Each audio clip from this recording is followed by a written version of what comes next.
I raised 5 daughters.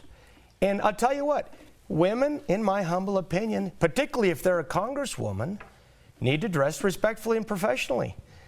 I don't think that I have a comment on his dress code. I'm happy for with my clothing options, and I don't dress for half the torf or the whole. Especially at the theater, right? You're really happy with those options, aren't you, man? Ain't nothing changed, nothing new here to see. This ain't nothing but some political maneuvering. America. Welcome to the eulogy, eat it up.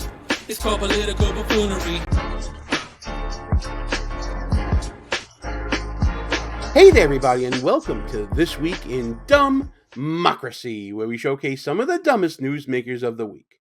We're taking a break from the Trump New York trial coverage, the conviction on those 34 counts, the wall-to-wall media circus, and the circus happening in the People's Republic of New York City surrounding this trial. I'm sick of talking about it. I'm sure you're sick of hearing about it, especially since that's what everybody was talking about all weekend. There's been no other news really to discuss here.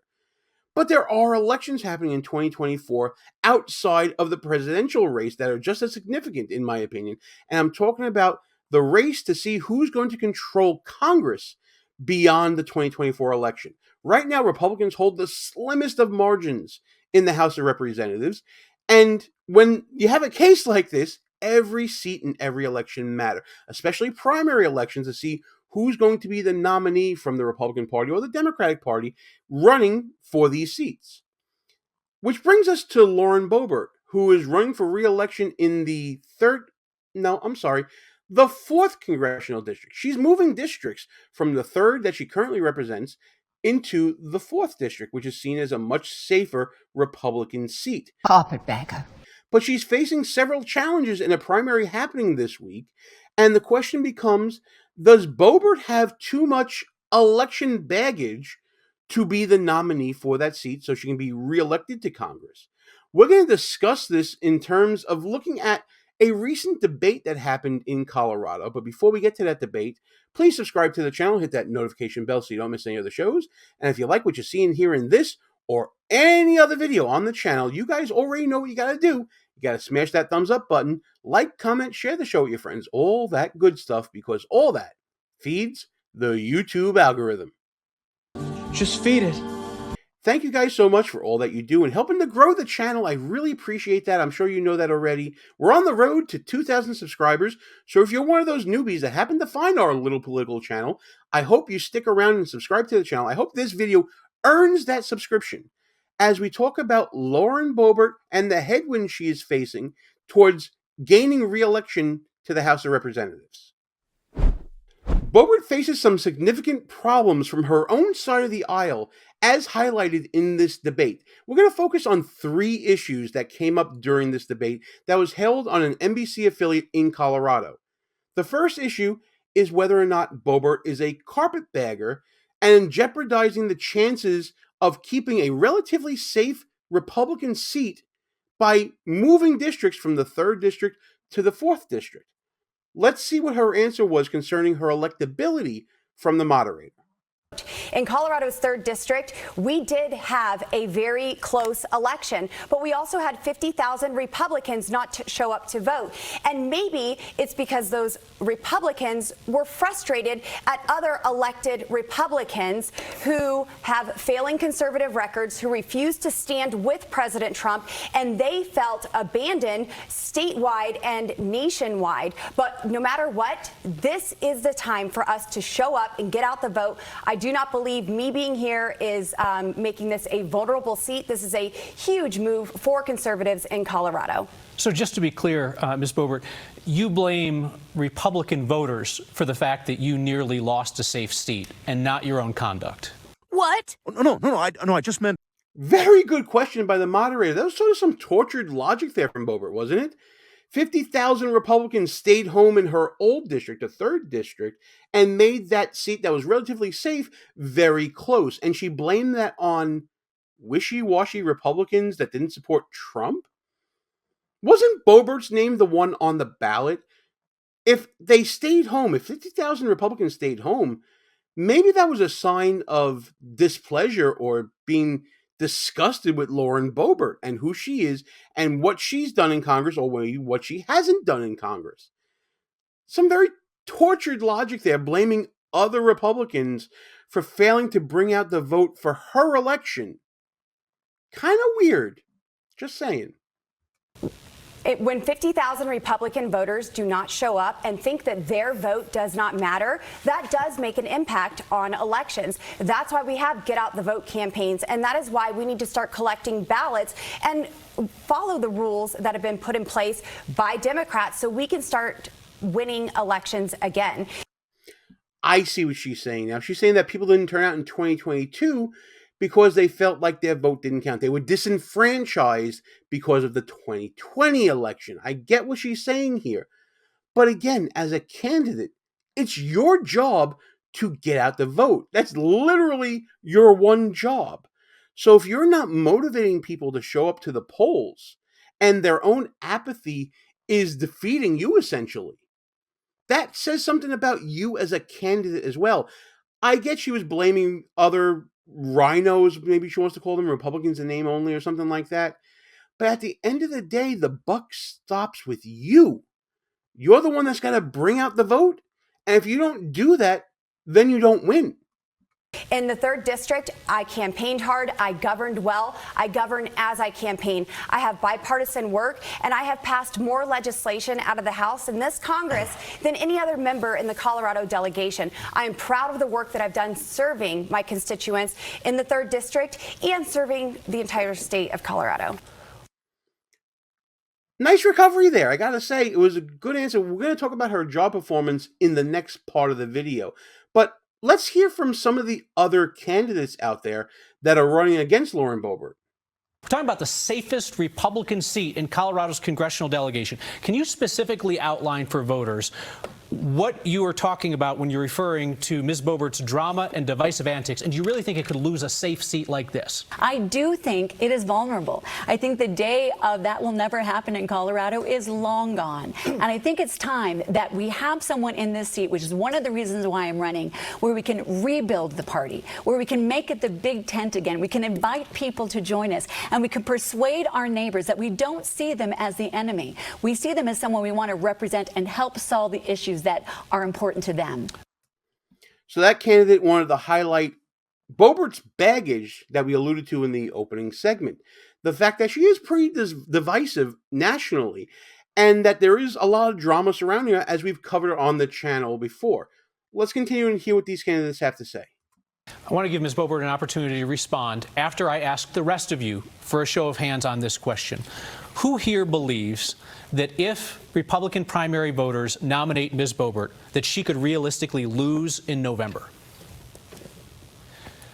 Mr. Lynch, Ms. Flora, and Mr. Yu say they believe that she could realistically lose. Mr. Sonnenberg, Mr. Holtorf do not believe that she could realistically lose. Let me clarify. November. I answered the question, so I didn't know. Okay. You wanted. Do you believe that she could lose in November? It's very possible. Yes. Okay, I'm thank going you to very raise much. my hand just to clarify. It's possible. Okay. Thank you, Ms. Boebert. An opportunity to respond to what they've said. Yes, well, it's interesting to hear Democrat talking points from my Republican opponents talking about this purge and purify process in the Republican Party. We just want people who are elected who actually represent our values. I have represented almost 30 rural counties in Colorado, and I am seeking to earn the support and votes from 20 more plus Douglas County.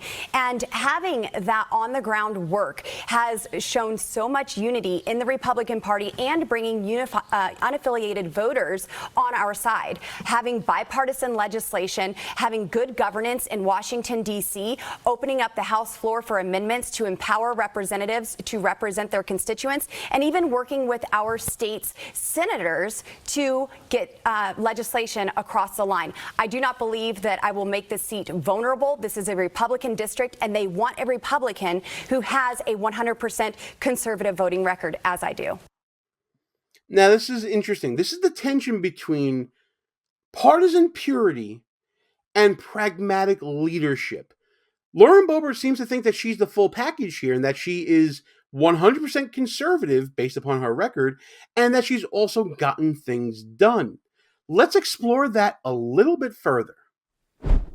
So one of the features of this debate was that candidates got to ask questions of other candidates. This is Richard Holtorf, who is a former member of the state legislature in Colorado, I believe. I believe he was also minority leader in the state house in Colorado. And he has a question for Lauren Boebert concerning that record that she was just touting in the previous segment. Appreciate the opportunity, and I will take this time to ask a question. In my 5 years in the state house, I passed 38 bills signed by the governor in a majority Democrat House and General Assembly. I know what it means for a bill to be passed and signed by a governor or president. So for Ms. Boebert, how many bills did you prime sponsor? I said 38, I prime sponsored, not co-sponsor, because you can co-sponsor post facto. Anybody can put their name on a bill after it passes. How many bills did you prime sponsor in the U.S. Congress that actually were signed by the President of the United States? So thank you so much, Richard. You know, it's interesting that you're touting the legislation that you have passed. You also say that you are a no-nonsense conservative. Well, I think the voters back home should know that a no-nonsense conservative should not have a failing Liberty score. We have the Independent Institute who scores representatives for their legislative record. And if you are not voting how you campaign, well, then you get a negative impact. And I'm the only person. Would you like to answer the question, or would you like to talk about Liberty scores? And that's the tension I was just alluding to earlier. Getting things done versus partisan purity tests. What's more important to you? Let's make this the topic of the day. Do you want a legislator who's able to pass things, or do you want a legislator that can hold someone's feet to the fire as to the principles that you stand for? It's kind of hard to get both, right? Because you lose something in your pragmatism if you stand up for partisan purity, if you stand up for values and principles rather than getting something passed that may benefit the entirety of your district. Let's talk about that in the comments as we listen to Boebert kind of skip around this question. She's kind of tap dancing around it here. She hasn't alluded to what in her record that she was just talking about previously. Check the replay. In the 3rd District, I campaigned hard, I governed well, I govern as I campaign. I have bipartisan work, and I have passed more legislation out of the House in this Congress than any other member in the Colorado delegation. Answer the question, ma'am. It's okay. Will. So, I asked a very specific question. Please answer. One of my favorite pieces of legislation that has been signed into law is my Pueblo Jobs Act that creates at least 1,000 jobs in Pueblo, Colorado. We worked to incorporate the BRAC process, so nearly $7 billion in infrastructure would not be bulldozed and go to waste. But there are also many other pieces of legislation that I've passed through the House. And it doesn't matter if it's passed through the House. If the president doesn't sign it, ma'am, government, and I'm not going to compromise my principles to just pass a bill that Thank does you very not much. Honor. I would give you one more opportunity if you would like to answer his question, which is the number of bills you've prime sponsored that have been signed by the president. So my Pueblo Jobs Act has been signed into law. A number, please. That is one. Got it. So only one bill passed. Now, to some, that seems like a failure. If you've been in Congress for all this time and you only passed one piece of legislation, then what exactly are you doing here? But it's not that simple. And I'm going to defend Lauren Boebert here a little bit by saying she's been dealing with a Democratic president who's not really looking to help Republicans pass their policy goals. And in passing that one piece of legislation, she did bring money back, but there's also omnibus bills that the president signs, different, budget bills and things like that, that will bring back dollars to the district to fund jobs and fund programs and things like that, that are not necessarily prime sponsored by someone. So Lauren Boebert can point to one accomplishment on her own, but there's been other ones as well, and I think Holtorf knows that. But at the same time, when Lauren Boebert says that her favorite piece of legislation was this Jobs Act, and it turns out to be her only piece of legislation, that's not so great, is it? But listen, we're kind of dancing around the elephant in the room here, and that is Lauren Boebert's baggage from her previous district. We covered it on the show previously, what happened in that theater in Denver, and when we come back from the break, we're going to see how she answers that question in this debate. Like what you see so far? Go ahead and smash that thumbs up button. Also, leave us a comment and tell us what you're thinking, and don't forget to subscribe so you never miss another show. That was about the softest reference that he could have made, but do you want to talk about the theater thing? The theater thing. Of course, if you don't know what we're talking about here, you can check the video in the upper right-hand corner of the screen where we discuss Lauren Boebert's buffoonery in that theater in Denver where she ended up being thrown out and pulling that "don't you know who I am" nonsense that we hate from all politicians of all stripes. But let's see what Boebert has to say now that we're several months removed from that incident. Sure. So, Kyle, I certainly have owned up to my night out in Denver. And, you know, I've gone on that public apology tour, and I'm grateful for the mercy and grace that has been shown. But I'm not going to continue to live life in shame and be beat up by this. And, you know, I would like to go back to my legislative record for just a second. We're not going to do that. You had plenty of time to answer the question. You chose not to. Sure. That's fine. I just want to make sure. I'll have more time. You have Don't apologized for the theater incident. I certainly have. And I just want to make sure. Did you apologize for the behavior that went on with you and your date, or the vaping, Kyle, or did you apologize, or pardon me, or did you apologize for lying to voters about what you did that night and the disrespect that you showed to service workers that night? What specifically were you apologizing for? I don't. Damn! I like this moderator. He's pushing back a lot. He is trying to clarify, okay, so you apologized. Great. What was the apology for? For your behavior, your actions?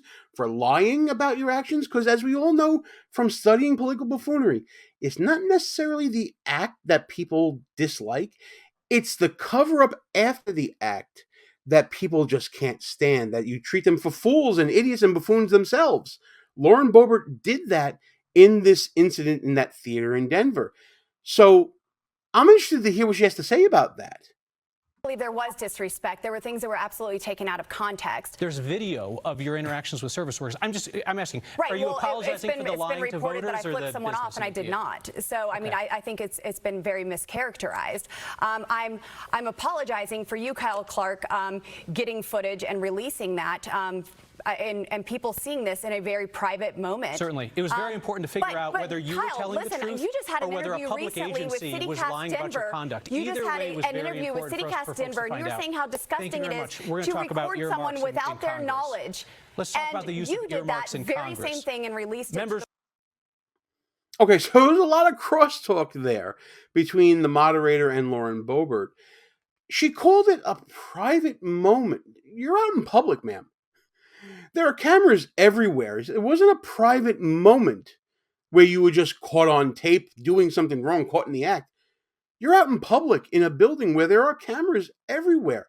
Whenever you go out in public, you don't have a right to privacy, especially when you're in a public theater. Certainly there are cameras there everywhere, security cameras around. We know this in our everyday lives. If you didn't know that and you were upset by how you were caught or how you portrayed in that, then maybe you should have acted a little better and this all wouldn't have happened. Act like you got some goddamn sense, people!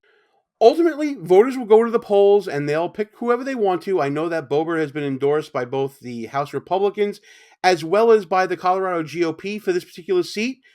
So she's clearly the front runner here. I don't know if she's going to win, lose, or whatever. I'm not from Colorado. Maybe you guys in Colorado can tell me, but it seems from the outside looking in that she's probably going to be the Republican nominee only because of her name recognition and her national visibility.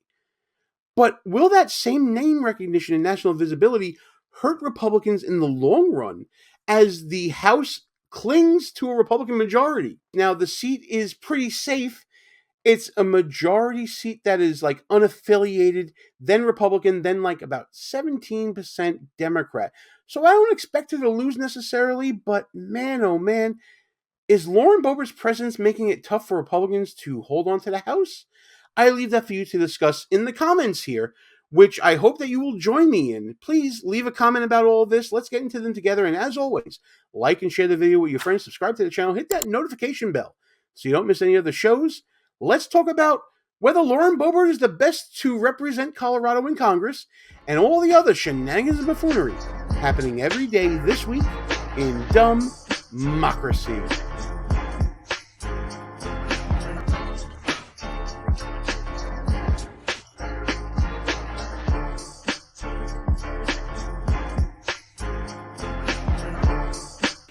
All views and opinions expressed here are not necessarily of the mainstream media.